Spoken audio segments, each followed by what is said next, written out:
बाळू मामांची मूर्ती डोळे भरून पहा, मामांच्या समाधीचं दर्शन घ्या, कपाळ भरून भंडारा लिहा आणि पोट भरून प्रसाद खा.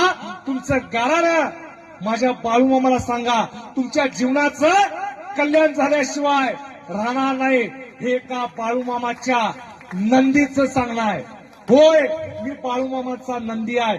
140 कोटी जनतेमधून मला निवडलेला आहे भाकणूक सांगण्यासाठी. होय, मी बाळू मामाचा पिये आहे. होय, मी बाळू मामाचा चाकर आहे. होय, मी बाळू मामाचा गडी आहे. त्यांच्या दरबारात वर्षातून एकदा माझी 3 तासाची सेवा असते. महाराज, जगाचं भाकीत सांगितलं जातं.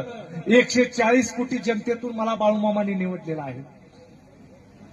महाराजांना कदाचित थोडंसं माझं मगाशी खटकलं असेल की मी बाळू मामांच्या मार्फत आलेला आहे. होय, मला बाळू मामाने इकडे तुम्ही जा